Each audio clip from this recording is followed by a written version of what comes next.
Am I the asshole for telling my son's stepdad to wait outside? I'm divorced and share custody of a 10-year-old boy, Sebastian. My ex is married to Steve since 2020. Very recently, Steve has crossed boundaries that I'm not comfortable with related to Sebastian.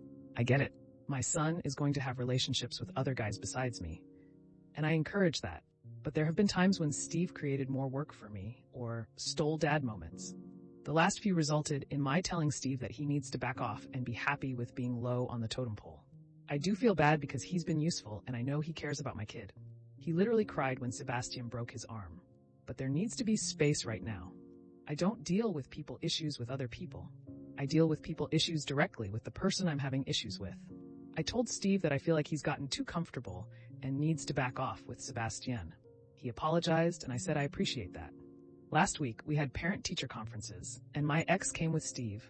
It didn't occur to me that he was planning on being in the conference. When we were called into the office, Steve came in.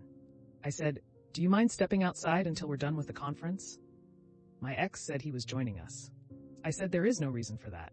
This is just between the three, me, the ex, and Mr. L. Steve said no problem, but was upset. Later, I texted Steve to apologize if I sounded harsh, but this is where I don't need his presence.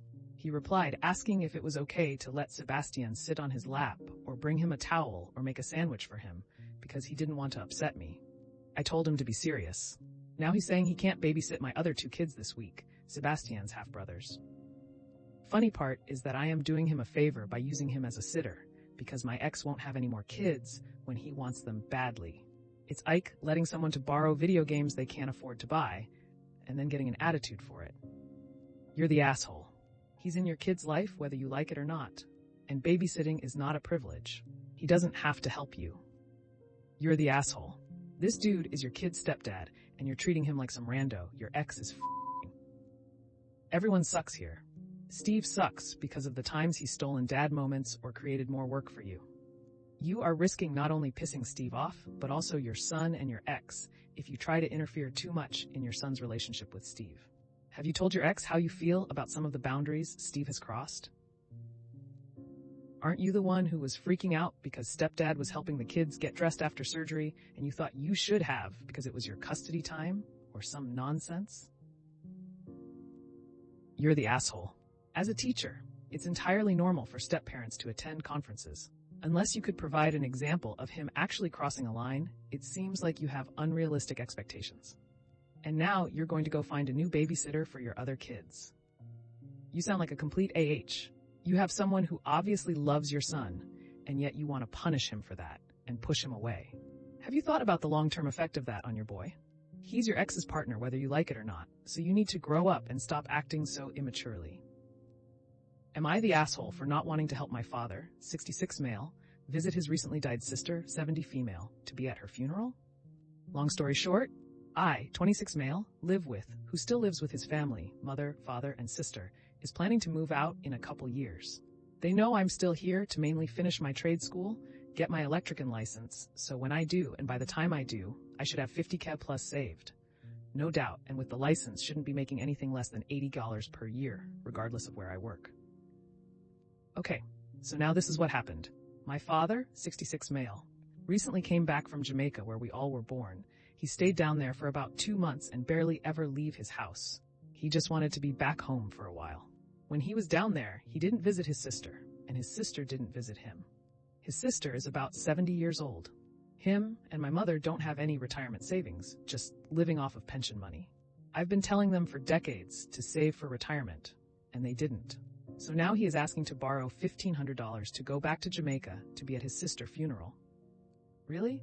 When she was alive, they barely ever talked. He was just down there a week ago and they never talked. Now she's dead and he wants to see her? That's just a bit crazy to me. I have the money. It wouldn't be a problem at all financially to me, but the reason he wants it is so unpleasant when I think about it. Not the asshole. If you give him any money, he won't repay it. If you choose to give your father anything, only give an amount you can afford to be without. Info: what do you pay your parents for rent? $650 for rent and usually $300 towards grocery. This is a decision you're going to have to make yourself. But regarding what you said here, really? When she was alive, they barely ever talked. He was just down there a week ago and they never talked. Now she's dead and he wants to see her? People only realize the value of something once they lose it. You're the asshole. You live with your parents who are subsidizing you so you can save doll. I think a little payback is warranted here to loan them the money. Also, I feel you are being too judgmental of them. Really, what do you care what they need, the money? The only concern you should have is if you have the money to lend to them. Really, it is the least you could do for the help they are giving you. Try living by yourself with only 950 mo for room and board. Am I the asshole, 30E, going on vacation without 27 meanin? Throwaway? We'll try to keep this as short as I can. Background. I usually like to take a vacation once a year or so. BF knew this when we got together. We have been together about 2 years. We do not live together and generally alternate paying for dates. Last year I went on a solo trip and BF was upset. This year, taking another trip solo, BF is extremely upset that I'm again going somewhere without him. Usually, I plan these trips a few weeks in advance. This upcoming trip I planned several months in advance. The problem is that he cannot afford to go on these trips. He doesn't have a passport, even though I got the forms for him and helped him fill them out. We make about the same amount of money, depending on his hours, but I do make slightly more. I am salary. I am extremely frugal with my money, and these trips are the one thing I treat myself to. I do not have any debt or loans. My car is paid off. I shop clearance, coupons, and thrift stores. My job gives me about 4 weeks vacation days a year. He spends more frivolously. He has a car and motorcycle, which both have an extremely high interest rate and a payday loan. I told him this was a bad idea.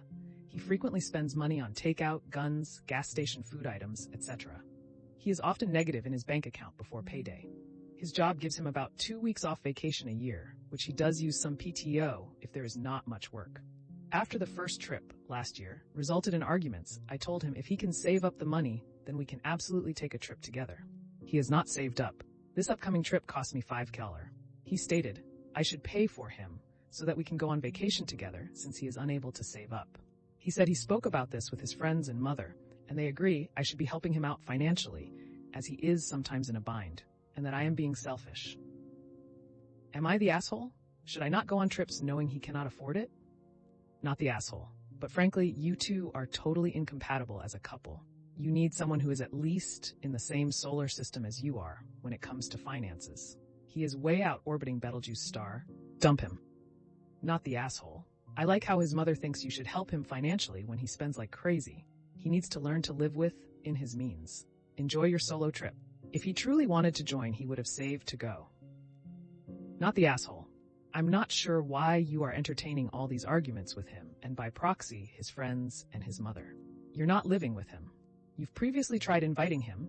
It just turns into an argument where he inappropriately demands that you pay for him. From now on, just tell him, I'm going to Guatemala on the 3rd. I'll be back on the 9th. That's it. Don't entertain any further discussion about it. If he complains, just politely end the phone call or the texting conversation. Not the asshole. You make comparable income. If you made significantly more, I could see where it would be nice, but still not an obligation. But do you see a future with this guy? If the answer is yes, then you both need to have a serious discussion about finances, because currently you're both not financially compatible. Have you tried helping get on a budget, even if it's a vacation budget? I recommend taking a financial class together. If the answer is no, that you don't see a future, break up now. There's no point of wasting any more of either of your time. Use this solo vacation to help signify the start of your new adventure in life as a single woman. Well, that's another episode of Am I the Asshole in the books. I really appreciate all of you who made it this far into the video. Of course, if you enjoyed this video, it would really help the channel out a lot if you gave the video a thumbs up, subscribe, or leave a comment down below. I hope that you enjoyed it, and I'll see you next time.